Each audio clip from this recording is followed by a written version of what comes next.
It's indeed a great pleasure and an honor to be amidst all of you this afternoon.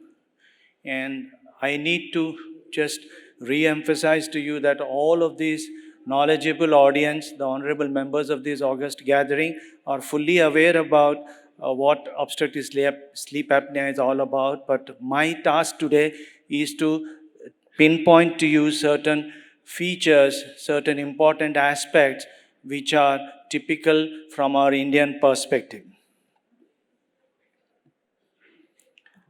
As you are all aware, obstructive sleep apnea is characterized by abnormal respiratory patterns, both irregular and abnormal respiratory patterns during the sleep, which can be in the form of complete obstruction with cessation of breath, when we call it as obstructive apnea, or partial obstruction in the form of hypoapneas, or respiratory effort-related arousals.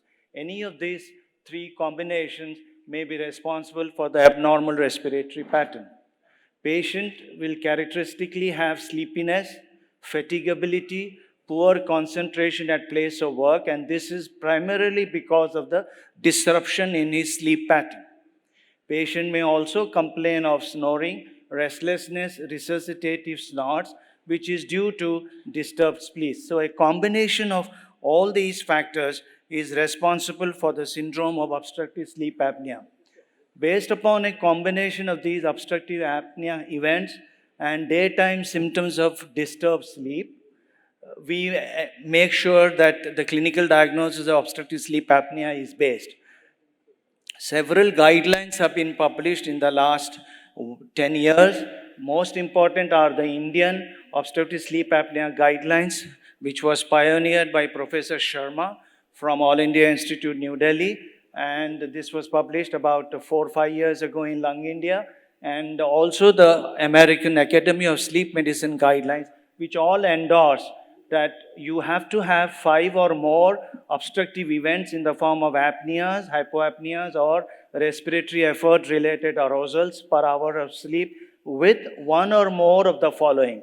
So patient, in addition to these 5 or more events, should have either an excessive drowsiness, non-restorative sleep, fatigue, or insomnia, or they should be waking up with breath holding, gasping, or choking, and they should also have some habitual loud snoring with breathing interruptions. These 5 obstructive events in the background of hypertension, neurocognitive disorder, cognitive dysfunction, coronary artery disease, congestive heart failure, cerebrovascular disease, atrial fibrillation, and as our chairman rightly mentioned, diabetes, any of them will make a good clinical diagnosis of obstructive sleep apnea. 15 or more predominantly obstructive respiratory events, regardless of the presence of associated symptoms or comorbidities, will also establish the diagnosis. So here you have a peculiar situation where you have to have more than 5 events plus underlying disease, or just more than 15 events, regardless of the presence of associated comorbidities or associated other symptoms. So therefore, it's extremely important to recognize the subtle differences between the two parameters which are used for diagnosing obstructive sleep apnea. In our Indian population, the scenario is slightly different. Most Southeast Asian patients, particularly from our own Indian subcontinent, are not necessarily obese. Several studies have shown, and this was published almost more than 18 years ago, where the mean body mass index is less than 25. They have a greater severity of obstructive sleep apnea when compared to the Caucasian race. So here we have a peculiar situation where patients are rather lean and patients tend to have a more severe disease. And this is because cranial base dimensions are significantly decreased in patients in the Asian population. There is a widened craniofacial base and there is a shorter mandibular size. This has been further corroborated by the anthropometric analysis, of which I am going to talk to you shortly in my talk.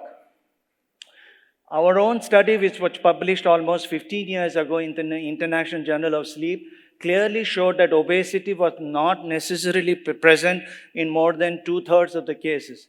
All of these patients had crowded upper airways with increased neck size. So therefore, it becomes important for us to look for those surrogate markers in our patients with obstructive sleep apnea. Similar findings have been published by Mary Ip from Hong Kong, where they have shown very clearly that narrow upper airways in non-obese obstructive sleep apnea patients is an important risk factor for development of sleep apnea with severe degree of apneic events in lean Asians. So let us look at the scenario of global prevalence of obstructive sleep apnea globally and then compare it in our Indian population.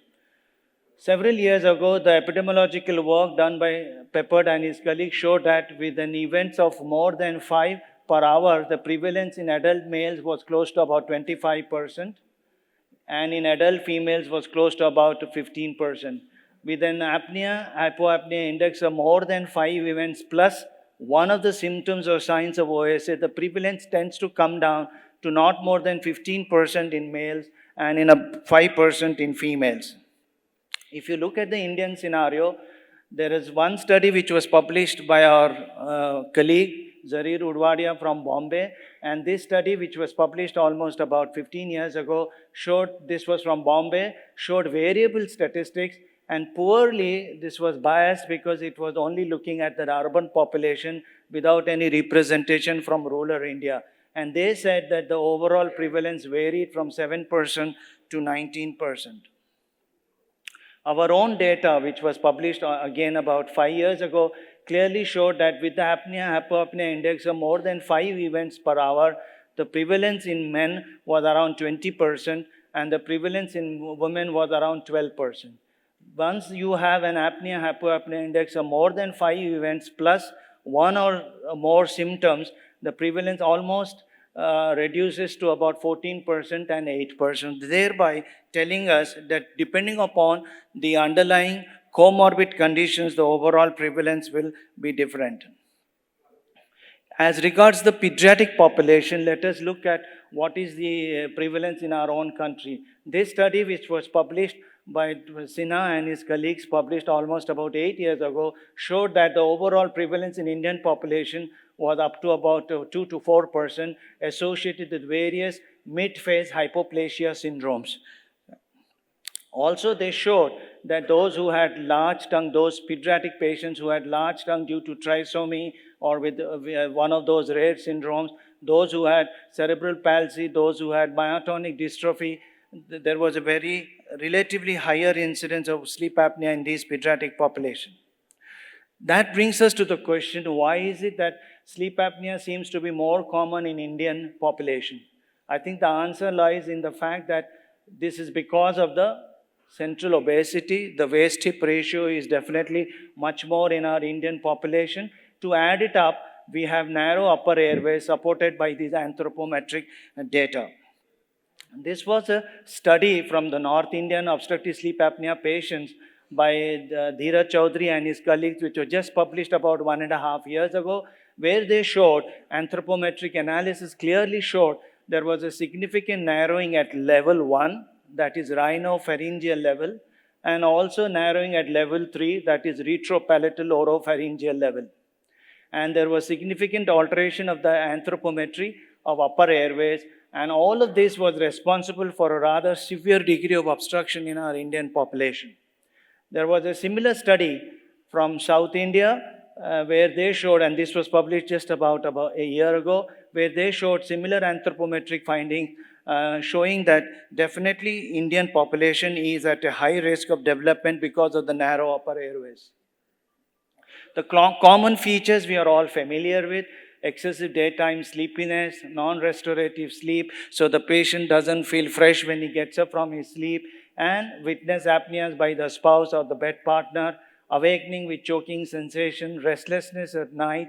And remember, insomnia with frequent awakenings can also be a presenting symptom.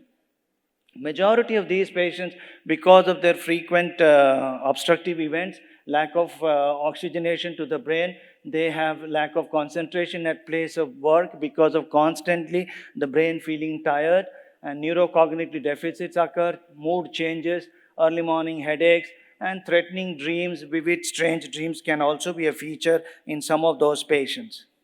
If you look at the patients on examination, usually it is mentioned in the literature that the BMI has to be high, but then in our Indian population, as I elucidated just now, not necessarily so. We can have lean, young Indians with low BMI and having obstructive sleep apnea. Large neck circumference, yes, that's a major problem in our crowded upper airways, responsible for a larger neck circumference. Refractory hypertension, think of obstructive sleep apnea. Cardiovascular disease, think of obstructive sleep apnea in young individuals with rather mildly obese. And daytime hypercapnia, again think of obstructive sleep apnea. So they have associated comorbid conditions, cerebrovascular, cardiovascular diseases, narrow or crowded upper airways, pulmonary hypertension, cor pulmonale, and secondary polycythemia because of the chronic hypoxemia.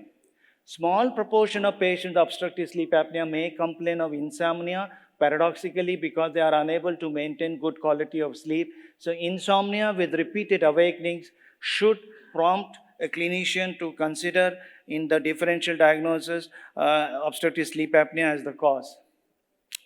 Something about snoring. A lot of physicians attach too much of importance to snoring. This is important to recognize that all sleep apneics are snorers, yes, but all those who snore need not have obstructive sleep apnea. All snorers should be inquired about excessive daytime sleepiness, and only then further investigations are required. Excessive daytime sleepiness, because of its insidious onset and chronicity, often goes unnoticed or its significance is underestimated. Patients often describe sleepiness as fatigability or excessive tiredness, which goes unrecognized by the treating physician. How do we measure this excessive daytime sleepiness? We can do it subjectively or objectively. So, subjectively, you have various scoring systems, the most popular being the Epworth Sleepiness Scale or the Stanford Sleepiness Scale and the Oxford Sleep Resistance Scale. All of them are available online for you as physicians to download it and use it in our routine clinical practice. We can also measure excessive daytime sleepiness more objectively by doing in laboratory multiple sleep latency test or maintenance of wakefulness test. By either way, one can further confirm the diagnosis of excessive daytime sleepiness. I think it's extremely important for the physician to describe sleepiness appropriately and then make sure that we are not confusing with fatigability. Sleepiness is the inability to remain fully awake or alert during the wakeful portion of sleep-wake cycle, and fatigue is such a subjective lack of physical or mental energy which interferes with usual activities. So one need to ask a direct question about fatigue as well as about sleepiness. Presence or absence of excessive daytime sleepiness is the most important key variable in deciding which patients should undergo diagnostic testing for OSA. And I think based upon this, I have a couple of questions for you at the end of the talk, which we will go through it once I finish my talk. So that brings us to the next question: who are the candidates who should be tested for obstructive sleep apnea?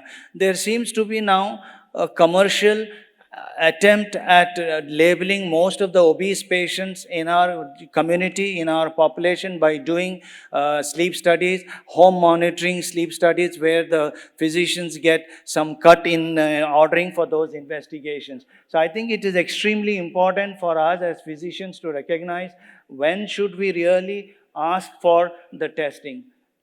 Diagnostic testing should be performed only when a patient has loud, heroic snoring, excessive daytime sleepiness.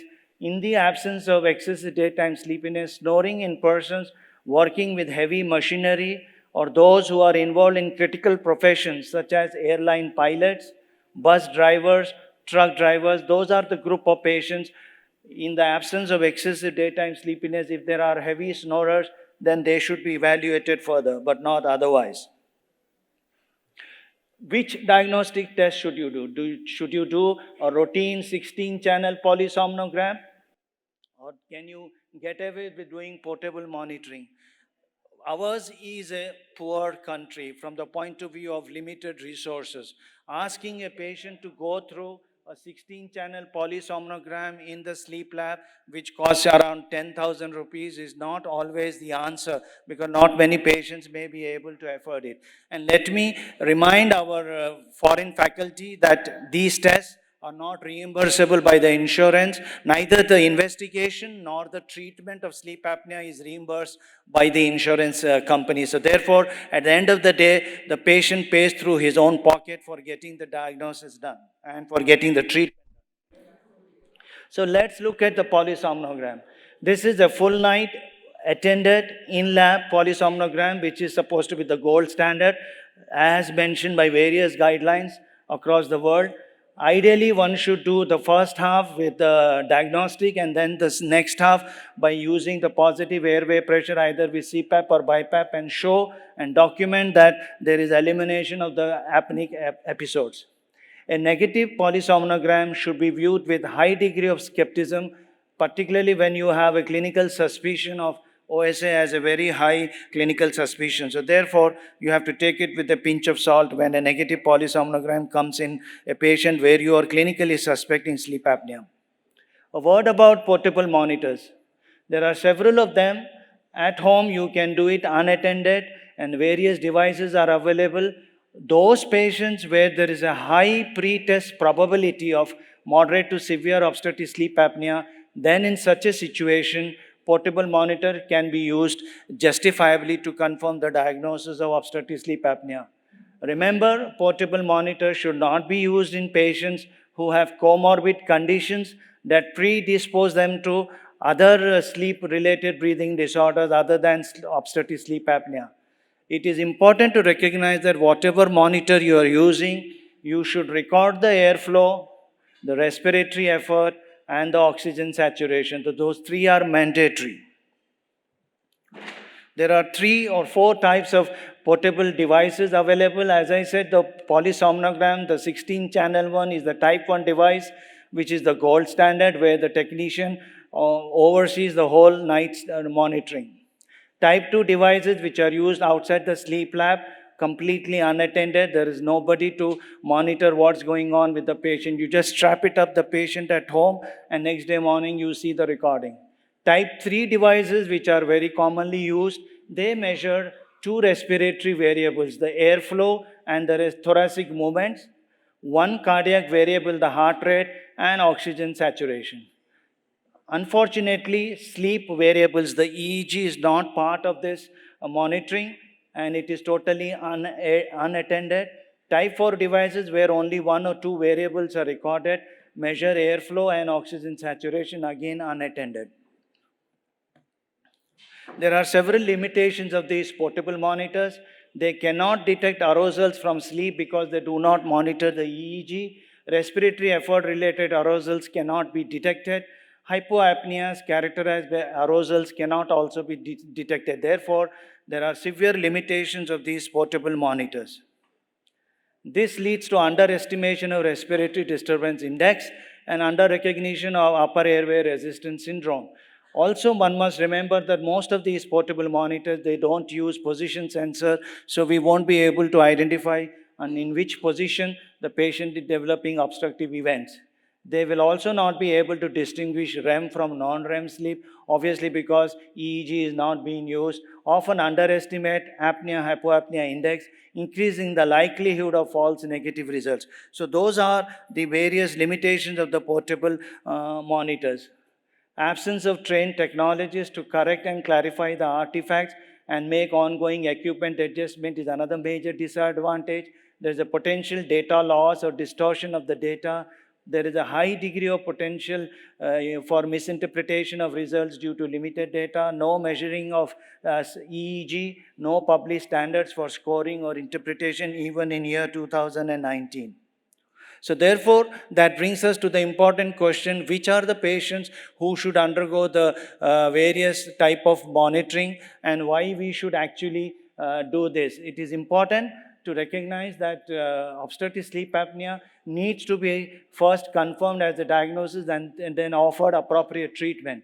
It is an important disorder because patients are at very high risk of poor neurocognitive performance, organ system dysfunction, both cerebrovascular and cardiovascular, disease. Increased risk of mortality in patients with cardiovascular risk and with those who have high apnea and hypoapnea index. Why do we need to treat obstructive sleep apnea? This is important because there are several studies from the literature in these last 20 years to document that patients with obstructive sleep apnea develop pulmonary hypertension. Almost 40% of patients have pulmonary hypertension, which goes unrecognized. Patients with obstructive sleep apnea have cardiac dysarrhythmias and particularly atrial fibrillation. 60% of patients with obstructive sleep apnea have atrial fibrillation. The American College of Cardiology has endorsed that any patient who de novo presents with atrial fibrillation should necessarily undergo a sleep study to make sure that they don't have obstructive sleep apnea. So to that extent, awareness is available presently from the literature about the importance of atrial fibrillation and obstructive sleep apnea. Also, obstructive sleep apnea is associated with insulin resistance and or is an important risk factor for type 2 diabetes, as elucidated very nicely by our chairperson about the close association of metabolic syndrome, diabetes, and obstructive sleep apnea. OSA is associated with impaired glucose metabolism, as borne out by several studies. Our own data published several years ago showed that the sleep pattern is disrupted in type 2 diabetes to a large extent, and therefore one need to specifically look into that. It is, we are all familiar and we are well known fact about obstructive sleep apnea associated with motor vehicle accidents. Several studies from the literature have documented that, and also metabolic syndrome and type 2 diabetes are commonly associated with obstructive sleep apnea, as I elucidated just now about refractory hypertension, pulmonary hypertension, coronary artery disease, cardiac dysarrhythmias, heart failure, stroke, and increasingly now in the last 1 decade, more and more number of patients are being recognized with non-alcoholic fatty liver disease. Almost threefold increased risk for non-alcoholic fatty liver disease with obstructive sleep apnea, and the mechanism thereby is recurrent hypoxemia, high nuclear factor kappa B, and hypoxic adipose tissue inflammation. So there are several reasons to recognize that obstructive sleep apnea can cause organs dysfunction. Furthermore, a patient who is not recognized to have obstructive sleep apnea following a fracture, undergoes a major correction surgery, and then they develop postoperative desaturation, and we are often called to consult these patients who are in acute respiratory failure, and they have very high incidence of cardiac events occurring postoperatively. So therefore, proper diagnosis preoperatively in this group of patients is of paramount importance. Having recognized the importance of this group of patients with obstructive sleep apnea with several comorbid conditions, how do we manage them? Do we just offer them a behavioral modification, or when do we ask them to go for a specific therapy? All patients who are obese, who have got underlying substance abuse, should be strictly told to avoid smoking. They should quit smoking, they should avoid alcohol, and they should try to cut down their weight as much as possible, because even a small degree of weight reduction will help to a large extent in bringing the sleep apnea severity by at least 2 or 3 fold. So therefore, behavioral modification, spending time with the patient, counseling them appropriately about substance abuse, about weight reduction, is of a very important feature in the overall management strategy. Also, position. If the patient tends to develop the sleep apneic events, mostly by lying in the back because of the tongue falling backwards, it is important to tell them to sleep on the side rather than on the back. And I often tell my patients to attach a small ping pong table tennis ball to the back of the pajamas in the night. That will prevent them from sleeping on the back.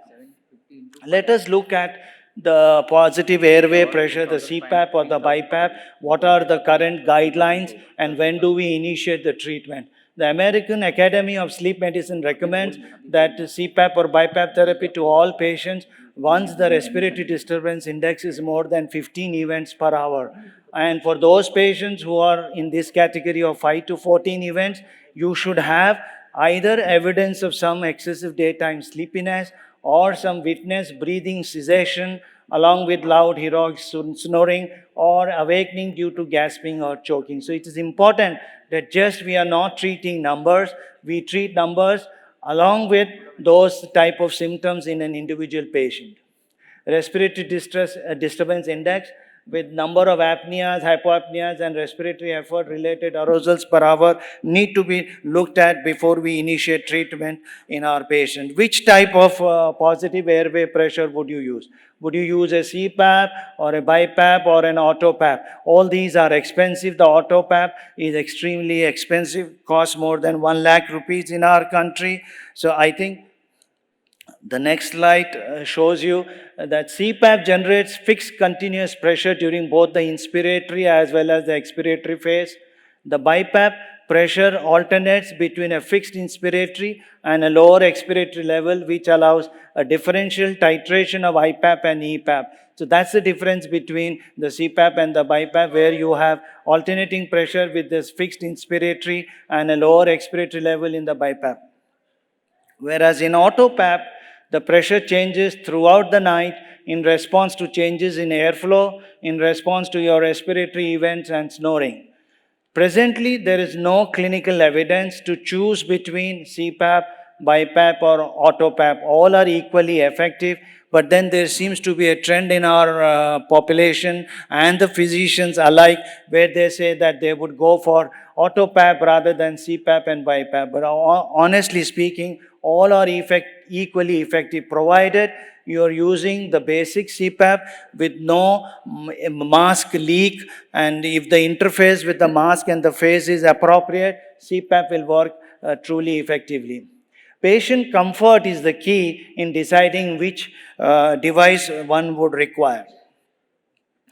Now, in our country, there seems to be a diverse population of physicians who keep doing sleep studies. So who actually should be doing sleep studies?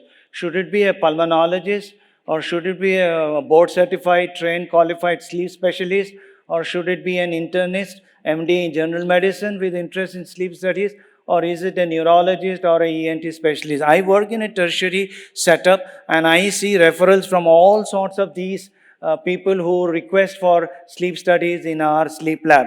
So therefore, I don't think we have a consensus of opinion in our country, but let's look at what is happening globally. In America, the American Board of Sleep Medicine has to be passed to qualify as a sleep specialist to perform the sleep studies. In UK, there is a formal accreditation program provided by the British Thoracic Society. Europe also conducts regular courses, and now in the last 4 or 5 years, there's a proper certification course required.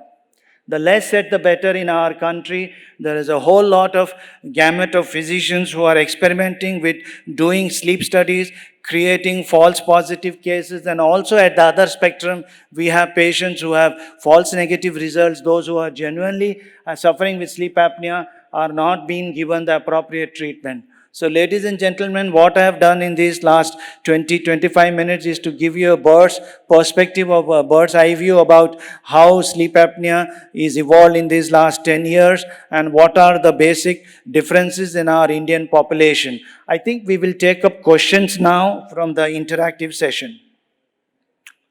So the first question for all of you is, this is a 54-year-old male who presented with excessive daytime sleepiness and loud, heroic snoring. His wife often complained that he tends to fall asleep on the chair after dinner and he has to be woken up at traffic lights when he is driving the car. He is a known hypertensive with a body mass index of about 40 kilograms per. So obviously he is a grossly, morbidly obese person. His neck circumference is 18 inches. The physician thinks that he has sleep apnea and he undergoes a home sleep apnea test.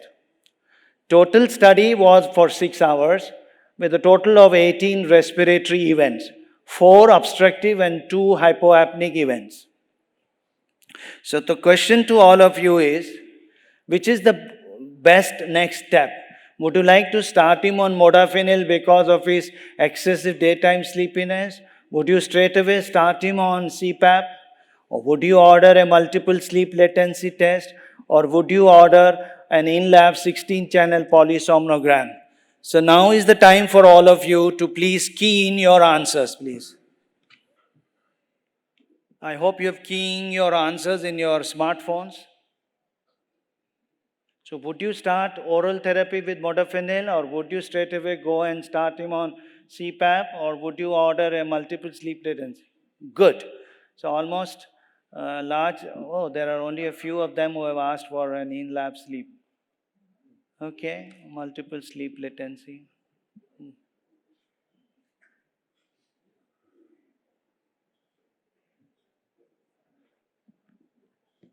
There should be a timer for this, no? Okay.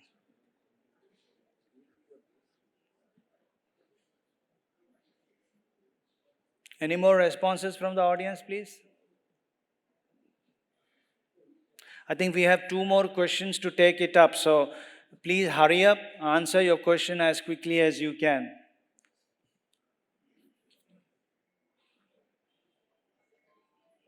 We have a huge audience.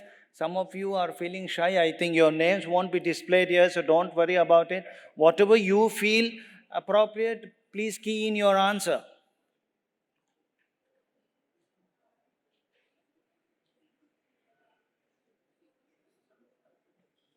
Because we can't wait for a long time, we have to complete the session in the prescribed time allotted. Shall we? Okay. Yeah, I think the answer is, as most of you have mentioned, you have to order an in-lab full 16-channel polysomnogram. The home sleep apnea test should at least consist of 4 to 7 channels as per the American Academy of Sleep Medicine clinical guidelines, which I elucidated to you earlier in my talk. In this particular case, the apnea-hypopnea index was only 3 events per hour. So the home sleep apnea tests are validated primarily to rule in obstructive sleep apnea in patients with high risk for moderate or severe OSA. Polysomnogram should be the gold standard for diagnosis and should be done in those patients where you have a negative home sleep apnea test, as in this case. Although you have a very high clinical suspicion of obstructive sleep apnea, but the home sleep apnea test was negative in this patient where the apnea events were less than 5. So based upon that, you're not going to start him or initiate on CPAP therapy. So therefore, you have to go in the next step, and the next step would be to do a full-fledged polysomnogram. I hope I'm clear in that, how to tease out when to ask for which test in our patient population.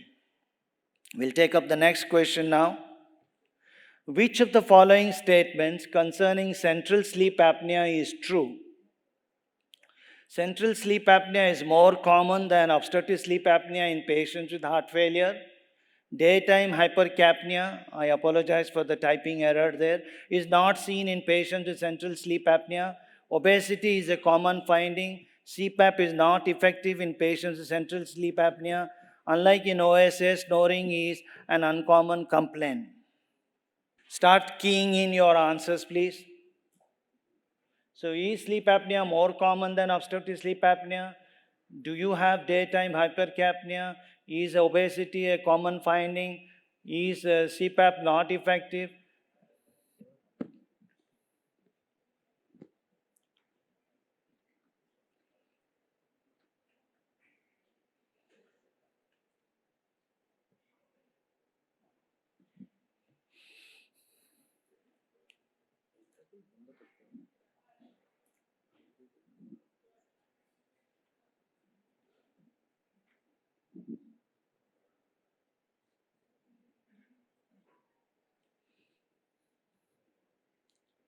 All right, let's go on to the answer and look at what is the correct answer. The answer is the first one, where in central sleep apnea, daytime hypercapnia and hypoxemia are usually evident and is characterized by recurrent respiratory failure, polycythemia, which is a secondary polycythemia, pulmonary hypertension, heart failure. So on polysomnogram, key finding is recurrent apneas are not accompanied by increased respiratory effort. In obstructive sleep apnea, sometimes we find some endocrinopathies are important, particularly in relation to OSA. Particularly in OSA patient, when we try to evaluate, certain endocrine disorders are important, including I want to mention the hypothyroidism. Yes, sir. And also Acromegaly, hypothyroidism, there are a lot of endocrine conditions. Yes. You What have is to your make opinion? sure that you rule them out. A lot of endocrine disorders have to be ruled out. That's mandatory before you even consider treating patients. Hypothyroidism and acromegaly needs to be ruled out in these patients. Another thing you are saying that OSA patients are often associated with pulmonary hypertension and cord pulmonary. Yes. Is it due to the OSA itself or accompaniment of COPD? Because the OSA patient, you see the hypoxia develops not throughout the day and night. It develops only at night during sleep. So whether this hypoxia during night itself can give rise to pulmonary hypertension, or what happens in COPD, continuous hypoxia, pulmonary vasoconstriction, Yeah. and the pulmonary hypertension. That's a What do very you good think? question. That's a very good question you have raised. I think there are several studies to document from the literature that it is nocturnal hypoxemia which is responsible for pulmonary arterial hypertension in this group of patients. It is the nocturnal hypoxemia which is by and large responsible for that. What percentage of OSA patients are associated with COPD? That's an overlap syndrome where probably 1/3 of them, 30 to 35%, will have associated COPD with the overlap of obstructive sleep apnea. Okay. Yes?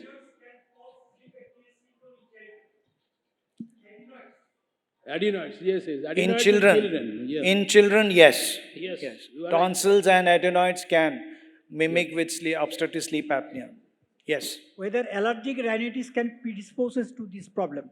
Allergic rhinosinusitis will again cause snoring and obstruction. Yes, a lot of patients get benefited once you treat them appropriately to begin with intranasal steroids and anti-allergics. They tend to become better. Their snoring gets wiped out. But if they have a primary apneic events, then you need to treat them as well. But snoring definitely tends to come down once you start them and initiate on intranasal steroids. So thank you.